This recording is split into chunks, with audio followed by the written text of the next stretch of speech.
Hello student, how are you? Hope you are very well. Today I will discuss very important topic of the chemistry, mole concept. देखो मोल concept से chemistry में दो type से question पूछे जाते हैं, एक इनडायरेक्ट वे और दूसरा direct way.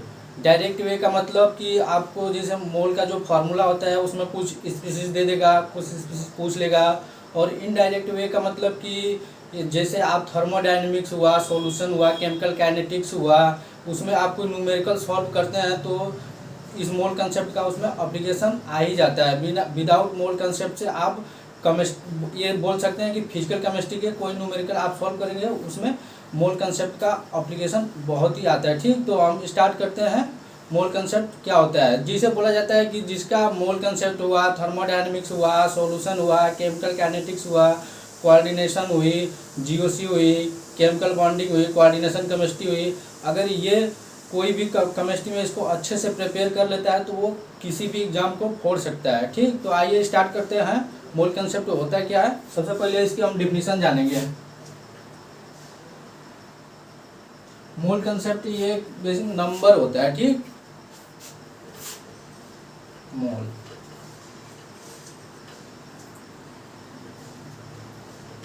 Unit to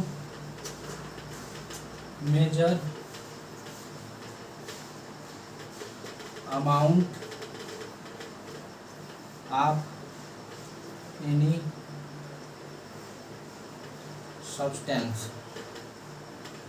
in chemistry।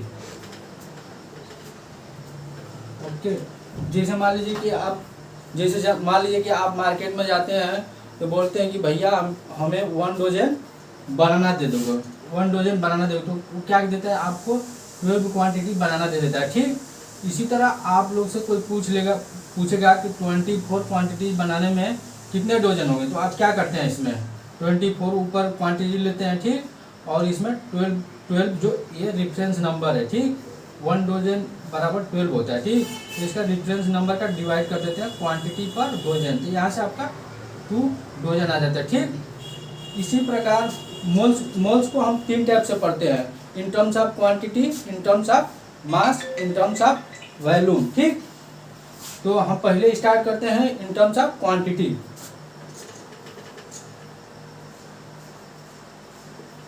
Mole in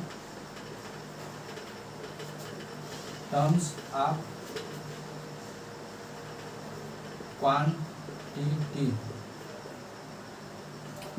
moles in terms of quantity. ठीक, तो 1 मोल बराबर हमारा होता है 6.022 इंटू 10⁻20। जैसे ये डिफरेंस होता है। ठीक, जैसे हमारा 1 डोजन इक्वल टू 12 क्वांटिटी होता है कोई भी चीज। ठीक, उस तरह जैसे इसका फॉर्मूला डिराइव किए हैं। ठीक, उसका भी हम बिल्कुल सिंपल वे में आपको हम बता देंगे। ये बहुत ही सरल टॉपिक है केमिस्ट्री का, आपको बिल्कुल समझ में आ जाएगा। रिलैक्स करिए अभी।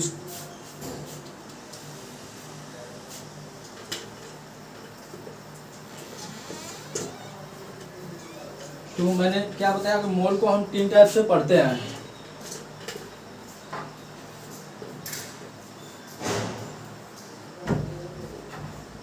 इन terms of quantity,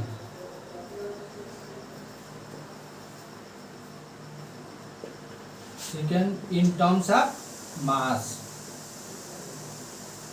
third in terms of volume.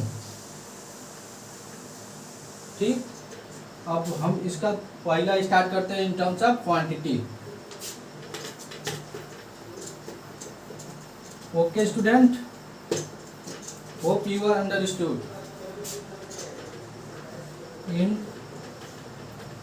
Terms of quantity, जैसे मैंने आपको बोला कि 1 डोजन बराबर कितना होता है 12 क्वांटिटी, कोई भी चीज हो जाए, जैसे केला हो गया, बुक्स हो गया, मैंगो हो गया। ठीक, 12 आते हैं। ठीक, तो जिस टाइप से 24 क्वांटिटीज में कितने डोजन होंगे, तो इसको निकाल आप तुरंत बता देंगे 2 डोजन हो गए। वो 2 डोजन कैसे आते हैं, ठीक, तो इसके रेफरेंस नंबर से डिवाइड करके आ जाता है, ठीक। तो 12 क्वांटिटी पर डोजन इक्वल टू 2 डोजन हो गया, ठीक। एक बार मैं आपको और बता रहा हूँ, ठीक, 1 डोजन इक्वल टू 12 क्वांटिटी आप बनाना होता है, ठीक। तो अगर आपसे कोई पूछ देगा कि 24 क्वांटिटी बनाने में कितने डोजन होंगे, तो आप क्या तुरंत आप बता देते हैं कि 2 डोजन होगा, ठीक। तो आप कैसे बताते हैं, ठीक, तो जो क्वांटिटी ऊपर होती है उसको रख लेते हैं, और जो रेफरेंस नंबर होता है, ये इसको रेफरेंस नंबर माना गया, ठीक, उससे हम डिवाइड कर देते हैं तो हमारा 2 डोजन आ जाता है, ठीक। उसी प्रकार 1 मोल्स इक्वल टू 6.022 इंटू 10 की पावर 23, ठीक। अगर यहाँ पे कोई भी आ जाएगा XYZ, जैसे आपको कोई बोल दे कि 1 मोल बुक्स, तो आप इसका मतलब क्या समझेंगे, 1 मोल बुक्स का मतलब 6.022 इंटू 10 की पावर 23 बुक्स, ठीक। इसी तरह आपको कोई बोल देगा कि 1 मोल बनाना, तो 1 मोल बनाना का मतलब क्या हो जाएगा, इतने बनाना है आपका आ जाएगा, ठीक। यहाँ पे बनाना आ जाएगा, ठीक। ओके स्टूडेंट, अगर आप लोग को कोई कहीं भी समझ में ना आया हो तो आप पूछ लीजिए। मैं आप लोग को 1 बार बताऊंगा, 2 बार बताऊंगा, 3 बार बताऊंगा, आप लोग जब तक कहेंगे तब तक बताऊंगा, ठीक। मैं आप ही लोगों के यहाँ लिए आया हूँ, ठीक ना। ओके, इसको इरेज करते हैं।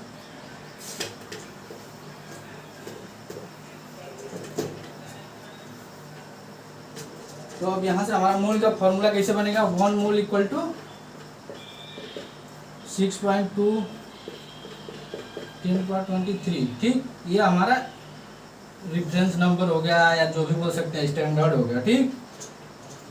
तो मोल को हम n से रिप्रेजेंट करते हैं, ठीक। तो जो भी क्वांटिटी दी रहेगी उसको ऊपर लिख देते हैं, क्वांटिटी आप एनी स्पीसीज बोल सकते हैं, हम स्पीसीज बोल रहे हैं, कोई भी species divide by Avogadro number, इसको एवोगाद्रो नंबर बोलते हैं, और इसको एन से रिप्रेजेंट करते हैं, ठीक। 6.022 इंटू 10 की पावर 23। अगर यहाँ पे कुछ भी आएगा तो ये यहाँ पे अगर क्वांटिटी आया चाहे एटम्स आया, यहाँ पे लिख देते हैं, और यहाँ पे एटम्स पर मोल लिख के फार्मूला को डिराइव करते हैं, ठीक। तो हमारा फार्मूला यहाँ से क्या निकल जाता है, n equal to m divide by n a, ठीक। ये n ने क्या है, क्वांटिटी ऑफ एनी स्पीसीज, और ये n ने क्या है, ये एवोगाद्रो नंबर है, एवोगाद्रो नंबर से डिवाइड करते हैं। चलिए हम इसके एक न्यूमेरिकल्स कर लेते हैं, ठीक। Hope you are understood.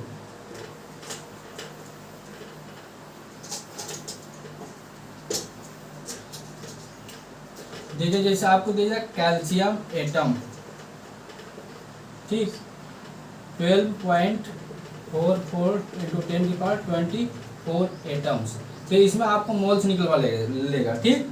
तो आपका जो क्वांटिटी ये दे दिया है, और आप एवोगाद्रो नंबर से डिवाइड कर देंगे तो हमारा नंबर आप मोल्स आएगा, ठीक। तो यहाँ पे हमारा n की वैल्यू क्या दिया है, 12.44 इंटू 10 की पावर 24, और n ने आप लोग को पता है कि एवोगाद्रो नंबर होता है, एवोगाद्रो नंबर से जब डिवाइड करते हैं तो मोल निकलता है 6.022 इंटू 10 की पावर 23, ठीक। तो n इक्वल टू होता है n डिवाइड बाई n है, ठीक। तो जब आप इसको सॉल्व करेंगे 12.44, यहाँ पे हम बीच में वो ले लेते हैं, सुनी लेते हैं, काहे कि न्यूमेरिकल सॉल्व करने में आसान होगा, ठीक। तो यहाँ पे 0.44 डिवाइड इंटू 10 की पावर 24 डिवाइड बाई 6.022 इंटू 10 की पावर 23, यहाँ पे एटम्स आ जाएगा, और यहाँ पे एटम पर मोल आ जाएगा, ठीक। तो यहाँ से हमारा 2 मोल्स निकल के आ जाएगा, ठीक। ऐसे ही क्वेश्चन पूछता है। इसी तरह आपको मोल दे देगा, आप पूछ लेगा क्वांटिटी ऑफ एटम्स, ठीक ना। इसी तरह क्वेश्चन आते हैं इसमें। आप अब स्टार्ट करते हैं in terms of mass.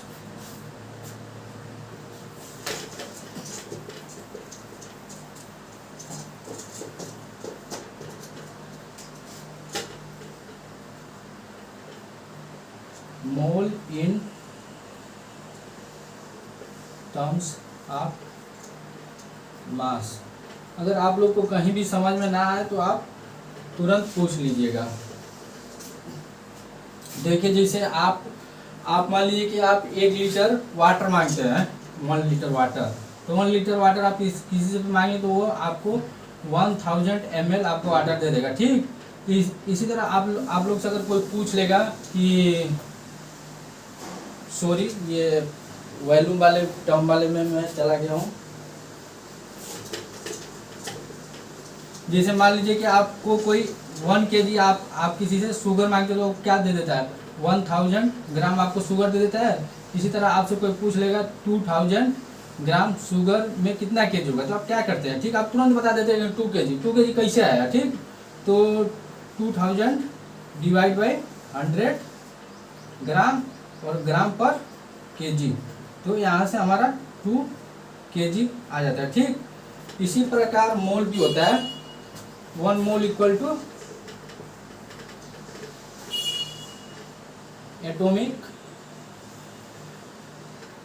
Atomic mass, या अगर मॉलिक्यूल्स दिया रहेगा तो उसका मोलर मास लेते हैं।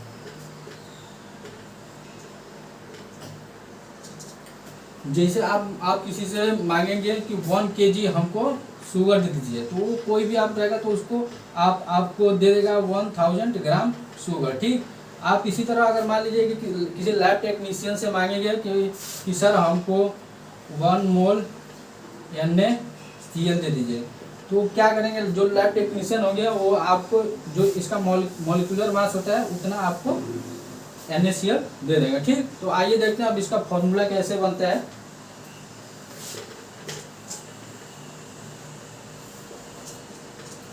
जैसे मैंने इसका फॉर्मूला बनाया ठीक उसी तरह से मैं इसका भी बनाऊंगा, ठीक। तो 1 mole equal to atomic mass, अगर मॉलिक्यूल्स दिया रहेगा तो यहाँ पे उसका मोलर मास आ जाएगा, ठीक। तो 1 मोल इक्वल टू जो भी आपको क्वांटिटी दी रहेगी उसके ऊपर ले लेंगे, ठीक। W ये ग्राम्स में दिया रहता है, ग्राम डिवाइड बाय वो एटॉमिक मास या molar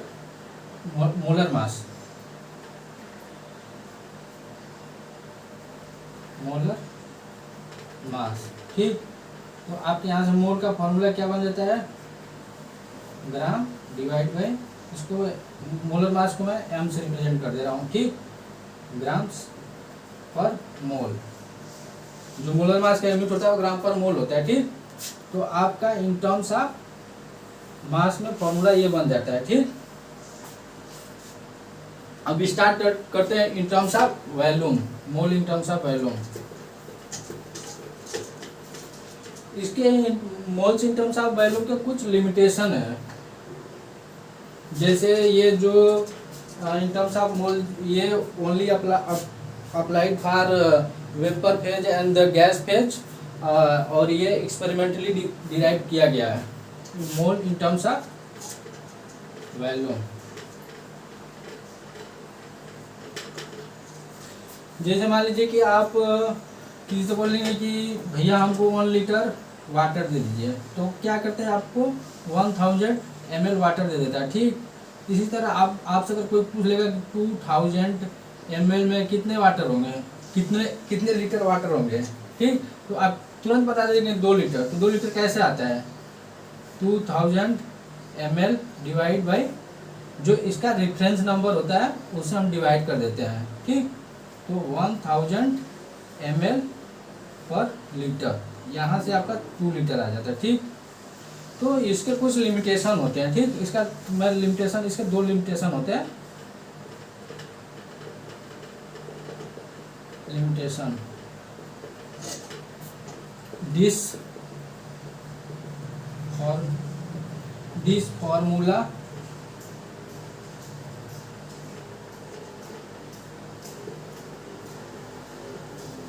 only applicable for gas या वेपर फेज।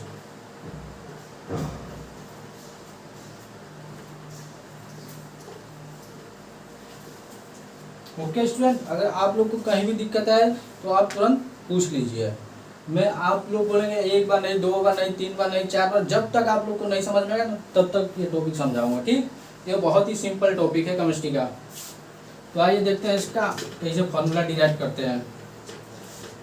तो वन इसमें क्या होता है वॉल्यूम के टर्म में, तो एक्सपेरिमेंटली ये डिटरमाइन किया गया कि 1 मोल एट STP या NTP TP पर 12-2400 ml वॉल्यूम ऑक्युपाइड करता है। वॉल्यूम ऑक्युपाइड, ठीक।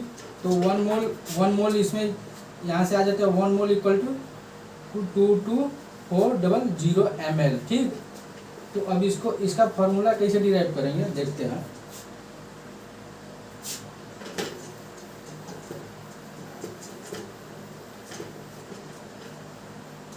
जैसे आपका 1 मोल इक्वल टू हो गया 22400 ml, ठीक। जैसे इसका फॉर्मूला में डिराइव किया हूँ उसी तरह इसका भी करूँगा, ठीक। तो यहाँ से 1 मोल इक्वल टू होगा, जो भी ml में क्वांटिटी दी रहेगी उसको ऊपर ले लेंगे उसका वॉल्यूम को, ठीक। ml डिवाइड बाय 224 ml पर मोल, ठीक। इसके डिफरेंस है, अगर ऊपर का लीटर रहेगा तो नीचे को भी लीटर में कन्वर्ट कर लेंगे।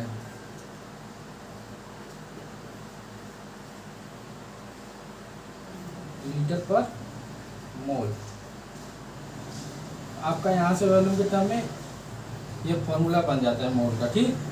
तो आज हम यहीं तक करते हैं। अगले क्लास में मैं आप लोग का इसका बहुत सारा न्यूमेरिकल कराऊंगा। न्यूमेरिकल से इसका जो भी आप लोग को डाउट होगा सारा क्लियर हो जाएगा, ठीक। Okay, bye bye, take care.